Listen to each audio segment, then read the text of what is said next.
Hello again, friends. Thank you for joining me. And I'm going to do a first blush tasting of a whiskey that is a fresh one for me. I've just opened the bottle because it has just arrived, and this is the Single Cask Nation Stones of Stenness, 17 years old, single malt Scotch whiskey.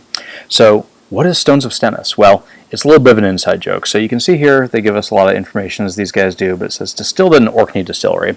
So if you know much about the Scotch whiskey landscape, you'll know there are not a great many distilleries on Orkney, and of those, Scapa, which is a well-known Orkney distillery, does not sell its whiskey for independent bottling. They only have official bottlings of Scapa. So by process of elimination, we are left to conclude that this is in fact a whiskey from Highland Park. Now, Highland Park is a distillery that a lot of people have a love-hate relationship with, because you will get independently bottled Highland Park. In fact, we've got one right here. But the official bottlings from Highland Park, which are more frequently seen out at retailers, have really been underwhelming. And if you want to check out the site, www.malt-review.com, you can find an entire library of reviews of Highland Park whiskeys, mostly by Jason.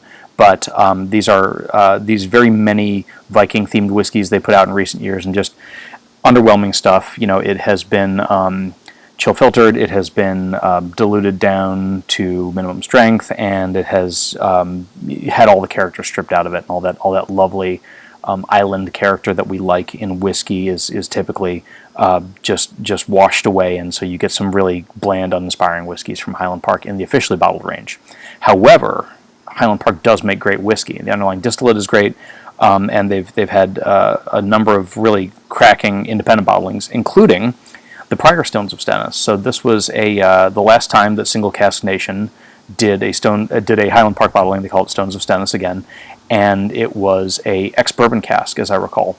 So that's always of interest recently, and ex-bourbon has kind of become the whiskey lover's cask. It was for years just neglected as thought to be kind of the workhorse of the industry, and that sherry casks were really in vogue, and that you had particularly very popular whiskeys from Speyside, like Macallan, for example, really pushing this idea that these darker sherried whiskeys were the true luxury product, and you had all this nonsense that they used to say about only the finest casks and this and that.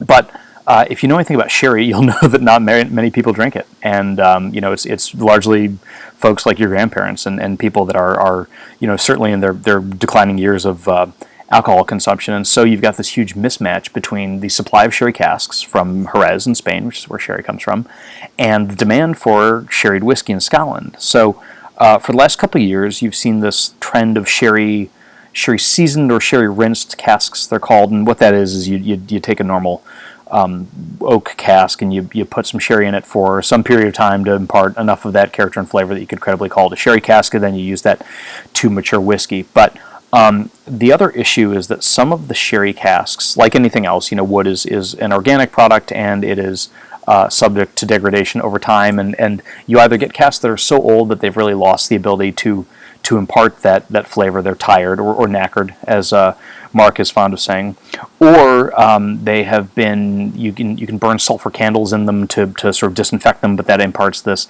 nasty sulfurous aroma. So a lot of times you get these sherry cast whiskeys where some of those off aromas and flavors have been imparted to the whiskey by the sherry cask, and you'll get some aromas of sulfur, like I said. Rubber is one that I get frequently, or there's like a weird bad funk, like it kind of smells or tastes like brackish pond water, if you can imagine. Not pleasant, not stuff you want in your whiskey. So anyway, that being said, so I've got a sherried. This is aged 17 years in a second fill Oloroso Sherry butt. Now, I'm one of the bourbon folks myself. I love an ex-bourbon cask. So why have I decided to take the plunge on a sherry cask? Well, like any single barrel or single cask of whiskey, you need to know who does your selections. And this is from Single Cask Nation, which is the Jewish whiskey company, which is Jason Johnson Yellen and Joshua Hatton. And these guys don't bottle junk. I've never had a bad bottling of theirs. I've liked some more than I've liked others, which is only right and natural. But I will say these guys have a reputation, well earned in my opinion, for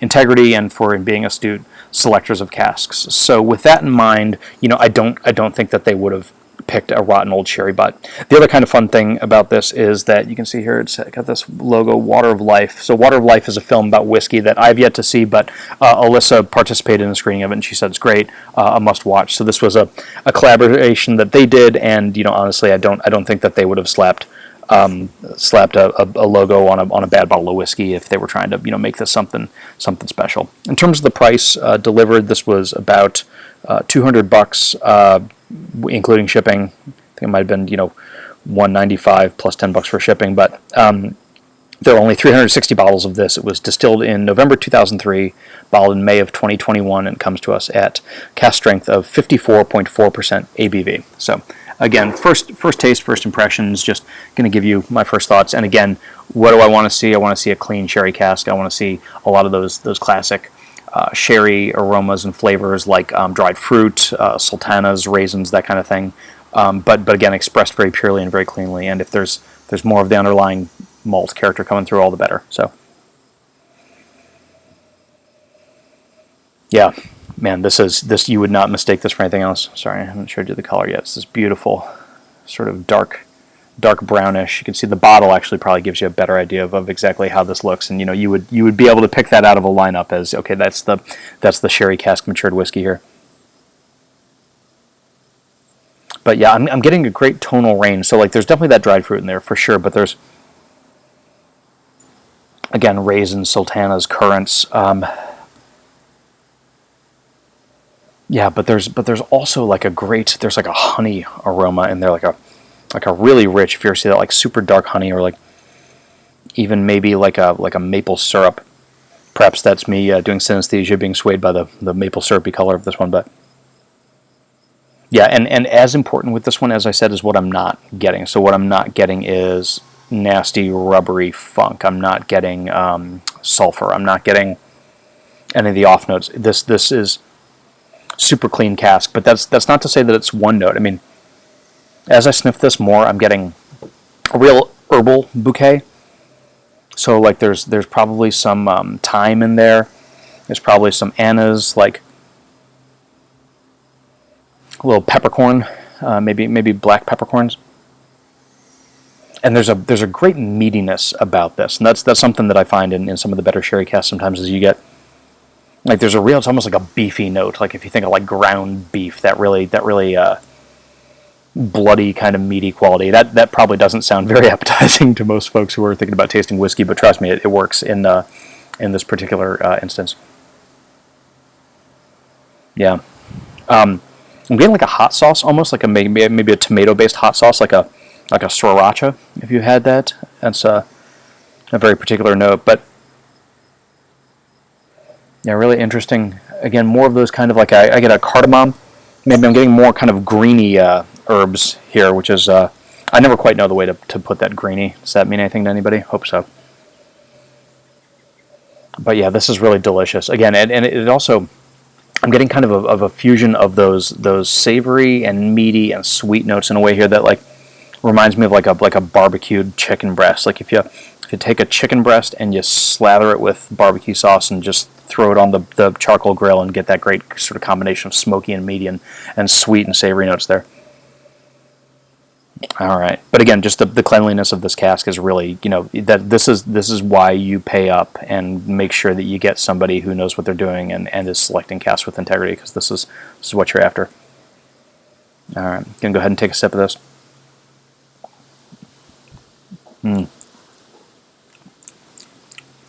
So again, a great cleanliness in the mouth, very, very linear to start. It's not, sometimes with the sherried whiskeys, they just fall over into all sorts of like flabby, excessive, overdone, what would be another word, cloying. There's all sorts of ways this can go wrong, and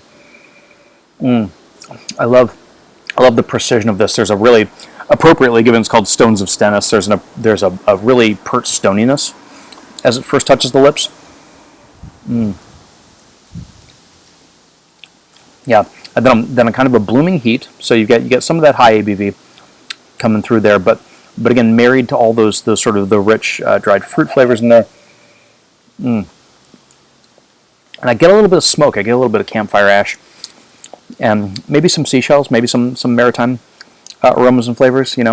If you think about Orkney, it's usually the peat isn't as overdriven in the smoke, and that kind of that oily or like iodine like maritime element isn't as pronounced typically as is in Isla, but it's kind of more, I think of it more like if you've ever had some of the more coastal Talisker whiskeys that really speak to that environment in kind of a more subtle way than you get with some of the Islay malts. I think that's a good way to think about this.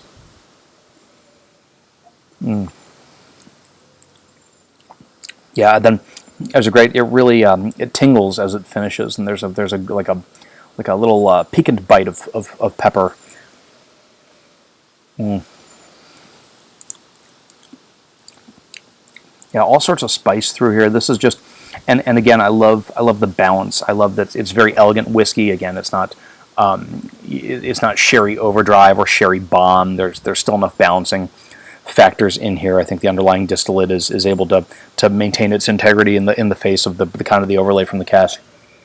And showcasing so many of those flavors that you wouldn't get from just a sherry cask. It's got all these notes that sing out that are very different and very, again, precise, very elegant, very linear, very demarcated. And I think that's a much needed balance to what can often be an overwhelming cask that is, the whiskey has to kind of try to shout over it sometimes when you have that sherry cask influence, and that is not certainly the case here at all.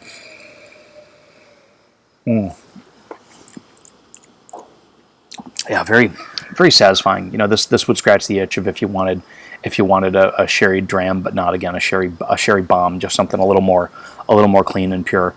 This is great whiskey. It's worth every dollar of the $200 I spent for it. I would say that I would buy another bottle, but they were limit one per customer, and I'm sure they're all sold out. So this one is open. It'll be going to friends, associates, acquaintances, anybody that wants to try it. And if you know somebody that has a bottle opener, you've got one yourself, be interested to hear your thoughts. But I think it really delivers in full for what we'd expect. It's got the sherry. It's got the underlying whiskey there that is still asserting itself, and it's really delicious, nice whiskey. So kudos as always to Jason and Joshua for putting out quality product there. If you haven't met them, please find a way to get in touch with them. They're probably like two of the nicest people in whiskey, and that's a category that has a lot of competition in it. But they're gentlemen. They've been extremely generous with me over the years, and just their high quality work, but more importantly, their friendship is something I really appreciate. So cheers to those two guys, and cheers to you all for sharing some time with me. I'm going to do a full write-up of this on Malt, so you'll see an actual review coming along in a little while, but wanted to kind of put this out there as a first impression. I know some other folks had gotten this or were hoping to get it and wanted to know what I thought. So that's what I think. Very good. Excellent stuff. And anyway, that's all I got for you. But cheers, and see you next time.